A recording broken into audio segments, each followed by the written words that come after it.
What messed up thing did your school do? Story 1. Before I describe what actually happened, I need to explain something about Weebles. Weebles are, or were at the very least, these little balls of fluff about the size of golf balls. They're often festooned with googly eyes, hats, plastic feet, or any number of other accessories, making them look rather like a crafting project undertaken by a group of 5-year-olds. Weebles were fairly coveted items when I was in 6th and 7th grade, because you could earn them as a reward for selling magazine subscriptions through this fundraiser event that the school held every year. And if you had the right Weebles, you actually had a chance to win a fair amount of money in one of the daily contests. If none of this is making much sense, don't worry, it was difficult to understand back then as well. Basically, you get different varieties of Weeples for selling different amounts of magazine subscriptions. Then, every day, each Weeple-bearing student would be allowed to pull a piece of candy out of a hat. If the candy had a sticker on it, the student would win a certain amount of money. That amount would be multiplied by each Weeple that they owned, plus an additional multiplier for, okay, you know what? None of this is important. What is important is that certain members of the school faculty viewed this entire event as a way of threatening or bribing some of the students. There was one young woman, for instance, who was told that she'd be set up to win $50 if she gave up her spot in some contest or another, so that the teacher's son could take her place. Another student was told that his winnings would be confiscated if he didn't take responsibility for the fire alarm having been pulled. Nothing really terrible happened, at least nothing that I heard about, but there were enough shady dealings to make the entire thing seem pretty darn unpleasant, even for those of us who weren't really involved. The twisted punchline to the whole affair came about when one student offered another a spicy favor in exchange for his Weeples, and when folks found out about that deal, only he was suspended. Not, as you might think, because of his involvement in the exchange, but because it was explicitly against the fundraiser's rules to share or give away Weeples. Oh my god, I completely forgot Weeples existed. I don't know if I ever knew that's what they were called though. Story 2. No nationwide scandals, just the hiring of a terrible person. There was a school counselor who worked with special ed students who should have been fired, but he probably messed up an entire generation of kids. I had an IEP that stated I was allowed to leave the classroom at any time to sit in the END, emotional/behavioral disorders, ADHD, anxiety, Asperger's, etc. room if I had a panic attack. Other than a 45-minute study hall, I was all in mainstream classes. But each person on an IEP had to visit this counselor and his assistants for career planning once a week. I knew I wanted to go to a university rather than a trade school. Nothing wrong with trade schools, they just didn't have the major I wanted. The counselor refused to give me any information/applications before that was all done online, telling me that the best I could hope for was to be committed to a good institution, because I was too unstable to live on my own or ever have a fulfilling relationship. None of the kids in my study hall went on to any post-high school education, despite some of them being far more high-functioning than me and in better-off families. I'm convinced he crushed their dreams. I'm almost done though. It took half a year longer than normal, but I'm graduating in a month. Update, looked at my old school webpage, he's still there. How unfortunate. How does someone that terrible and miserable end up with such an important job?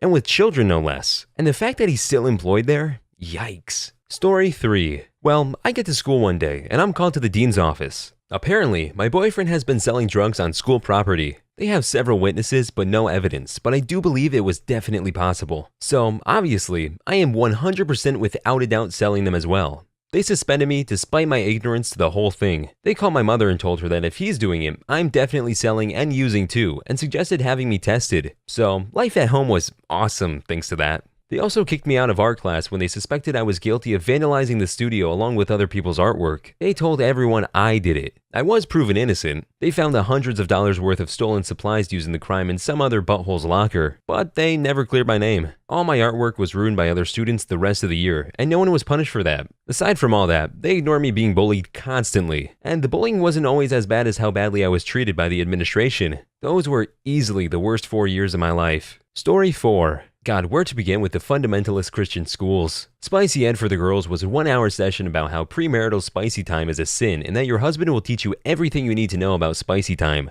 Girls got expelled for getting pregnant. Boys didn't get expelled for participating in the conception. If your skirt or shorts were of questionable length, you had to go kneel down in the principal's office so he could use a ruler to measure the clearance of the hem from the floor. 4 inches from the floor when kneeling was the rule, for some reason. Girls were taught that they could never be in a position of power over men. Women could lead lady groups or children, but could never be the boss of a man, either in a church or work setting. Looking back after all these years, there is really a ridiculous list of all these sorts of things that I remember from this particular school. And growing up with that being your normal, you don't realize how fricked up it is until much later. Story 5. The mock car crash just before prom was kind of fricked. You never knew what day it was on. It was a surprise. None of the students involved were allowed to tell their friends or anything. It hit me really hard for 3 reasons. My best friend was one of the students picked to be dead for the crash. She was covered in blood and had a windshield wiper sticking out of her. Oh my god. My cousin, who I was fond of, just recently died in a car accident where he was practically beheaded. I dropped acid that morning. Every hour, so many students would be pulled from class and told to put on a black sweatshirt, and they were dead. This represented how many people die every hour in a drunk driving accident. These students couldn't talk to you. They were like ghosts. I was tripping balls and it was a bad day. Something like that seems a bit too unnecessary if you ask me,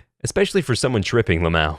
Story 6. Ruin the school cafeteria. Freshman year had decent, wholesome food for lunch. By the end of the year, it was the exact same freaking stuff every day. The cafeteria was basically where you met up to go off campus to get food. Really sucked for the disenfranchised kids who were forced to eat the free meal for lunch. Spent $14 million swapping the entire district out to Apple everything. Even Apple servers. Then they bought a massive swimming complex nobody ever uses. Then guess what? Time for budget cuts. The new IT director made everyone go back to PC smartboards. A few posters below reminded me of this. It was a failed program at our school. Teachers all but abandoned them because the driver software was garbage and the support was non-existent.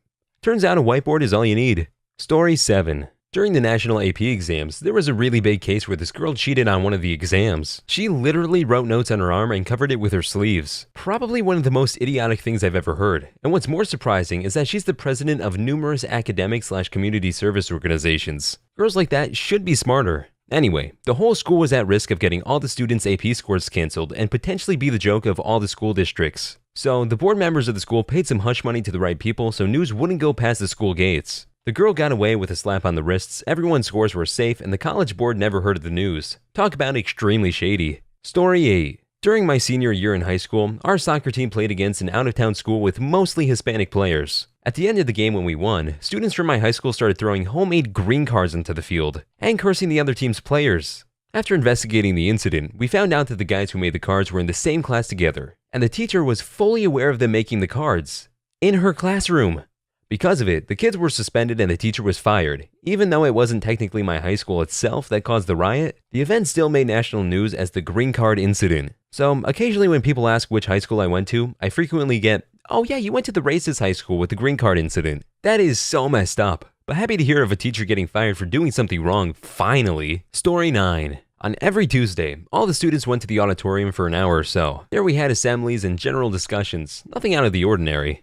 But there used to be this segment where all the students had to sing the happy birthday song and also do a dance. Yes, a dance. It was like Grease, but just a lot more worse. We would point our arms up and down, then towards the guy who had his or her birthday. The weird part was we had to do this dance even when there was no birthdays. Too long didn't read, school made us do a birthday song and dance even when it wasn't anyone's birthday. Edit, kids would avoid going to school on purpose on the day of their birth. It was so the crowd would have to sing to an empty stage. Was it not empty when it was no one's birthday? Did anyone ever get any cake? I have so many questions. Story 10. As a fundraiser, last year my school played What Does the Fox Say for a week over the PA system during passing periods. You could pay to stop the song and they were going to stop it once they met their goal. Doesn't seem too awful at first. But throughout the week they made the song progressively louder. And by the middle of the week they had dropped the words in the song and were just playing the ding ding ding ding ding at obnoxiously loud volumes. Teachers started to disconnect their PA systems in their rooms, students were complaining of migraines, everyone was just super upset about the situation. You'd think the lesson was learned, but they did the same goddamn fundraiser this year.